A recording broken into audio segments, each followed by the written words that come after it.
Let's train our focus on city business, the city of Springfield, where each and every Wednesday we bring you the council roundup. And that's based off of meetings that happened the night before. Of course, it is Tuesday, so we've got a meeting tonight. It is a committee of the whole. And we'll talk a bit about what to expect at tonight's meeting when it comes to a bunch of budget amendments for how the city plans to spend your tax dollars. But there's been some other conversations that have been having as well, including how to deal with waiving of fees. And joining us right now to talk a little bit more about that is Springfield Alderman Joe McMenamin. Alderman, thanks for taking time with you. Always appreciate your analysis, having been in the horseshoe at City Hall for going on your third term now.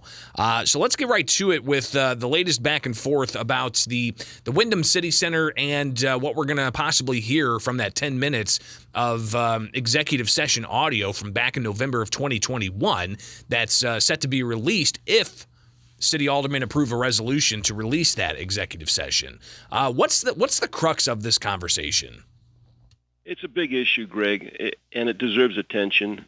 I think things started getting hot when Illinois Times reported on what Misty Buscher had to say about debt cancellation. I think Misty's got a issue that's worthy of discussion, and I think the city code needs to clarify in greater detail the procedures for writing off utility debt. But she chose the wrong example for her point. She chose the Wyndham example, and in the article that was came out on Thursday, February 2nd, Illinois Times article, it has got her quoting saying that the mayor's doing stuff without involvement of the city council regarding debt reduction for the Wyndham. And that was, and the mayor defended himself. You know, you can't get slammed like that without, and letting it just sit there, even if it was in. So the mayor is basically saying, hey, we discussed this in closed session back on, in November, on November 2nd of 2021, almost a full year before the, some debt cancellation took place.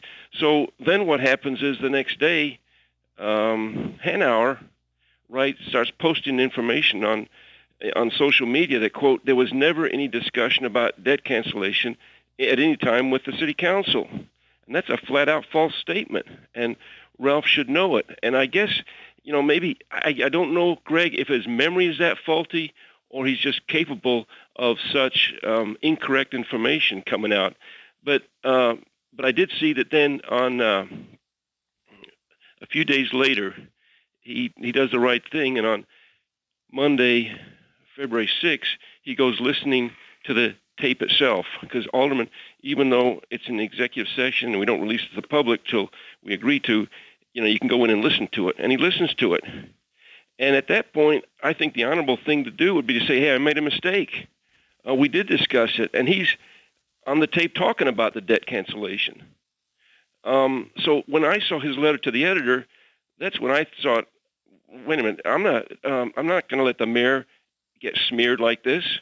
So I think the complete story needs to come out, and I think the release of the 11 minutes of discussion, Greg, will take place a week from tonight. Well, and Alderman, just to kind of get to, I think what a question I posed to the mayor, and it really distills down the question here is, why shouldn't aldermen have voted on $250,000 in fees being waived? Well, that's where I think we need to clarify the procedures for utility debt cancellation, and I don't know if there's been any past practice of doing that, but I think it can be a good practice. But I do know that when the tape is released, I think the public will realize that we had a very difficult situation on our hands. The utility was following the debt collection procedure that's outlined in our code, which is to file a notice of lien, which we did. And then the next step is, after you file a notice of lien, if you don't get money, the next step would be to foreclose on the debt. And that's a court action in the circuit court. It can really go the wrong way for everybody when that happens. There's a lot of cost involved. There's, potentially closing the hotel. It means an awkward procedure where nothing gets resolved. We don't get payment for potentially a lengthy period of time because the mortgage would be ahead of us on the foreclosure procedure. There's a lot of legal stuff, and so that's where judgment and discretion takes place. And I think when the tape comes out, we'll get a better picture of everything. And I think the mayor was trying to do the right thing. I think in my 12 years, we've never gone behind closed door to talk about a serious debt problem of a utility customer.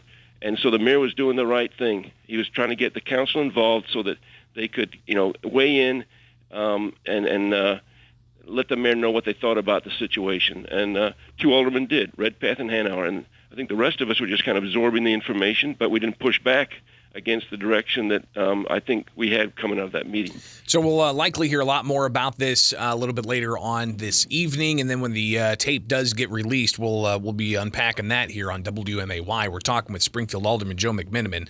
I do want to talk about the budget a bit, but just on this issue, Misty Buscher, the current treasurer, she's running for mayor against the incumbent Jim Langfelder, raising this issue, and some of her supporters also raising this issue. Interesting to see the politics at play here, but last week you had former Mayor Mike Houston endorse Jim Langfelder, but this week you had police and fire unions endorse Misty Buscher. How do you see that playing out? Well, I think the Mayor Houston's endorsement is the more important one. He sat in that seat for 12 years. He understands all the back and forth and the complexity of the job. I think he sees a Mayor Langfelder that's very well prepared for the job. He had to sit there during the state budget freeze for 2 years. He sat there. Mayor Langfelder was in the tough position during COVID for 3 years. Every side is pushing you left, pushing you right. What should we do with the enforcement, with the masks and everything?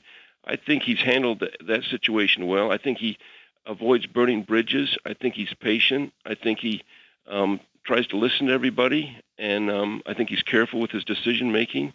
I think he stays calm. He he stays calmer than I can get at times. So as far as the unions, they've got a self-interest involved, a very strong self-interest. I went back and looked at the 2019 compensation report for the city of Springfield. 38% of our firefighters made over $100,000 in that year. I think our mayor, he talked about minimum manning. He talked about some of these issues that are very controversial to the fire. He's talked about the residency requirement for our police. We still don't have a residency rule. They're the only union that didn't go along with the idea that we want to police ourselves, having people that understand our neighborhoods, our community, living with us, that police us. I think that's an important concept. So I can see the police and fire, they're pushing back because they've got a self-interest. I think Mayor Houston doesn't have a self-interest so much anymore. I think he's got good judgment. So those endorsements, there's a reason for all of them. I think that stings the mayor maybe because why? He's done more for the fire department than any other mayor when it comes to equipment. We've got the best equipment ever on the fire department right now. He's going for 3 new stations. I think that was going too far, but he's trying to do what he thinks is the right thing for the long term. So that's how I see that, Greg. Springfield Alderman Joe McMenamin tonight. We'll see a whole slew of different budget amendments lined up as you guys prepare to approve the city budget that begins, just in a handful of weeks here. How many different budget amendments are we looking at, and how successful do you think these amendments are going to be?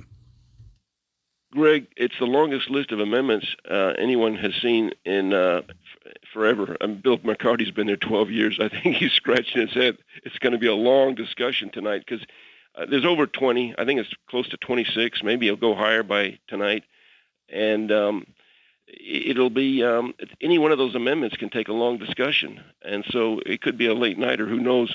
I think, the bottom line is, though, funds are limited. Even though we've got the greatest cash reserve ever, mostly due to the federal government helping us out, and also due to inflation causes more sales tax to take place because, you buy a car, it's a higher price, or a washing machine, whatever.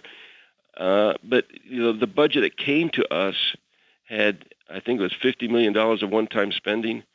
The budget that came to us was already full of good ideas that probably most of us will agree with. But then to top that off with some more, it's not the right way to go. So I'll be very tight-fisted with our remaining cash balances, or what we call our ending balance, our fund balance. Well, So I appreciate you giving us the heads up. It's going to be a lengthy meeting tonight, likely, so we'll prepare for that for the council roundup tomorrow. Alderman Joe McMenamin, that's all the time we've got. I greatly appreciate you taking it with us, as always, and we'll talk again soon, all right? Thanks a lot, Greg. Have a good day. You too. It is Springfield's Morning News on 92.7 WMAY, Springfield's News.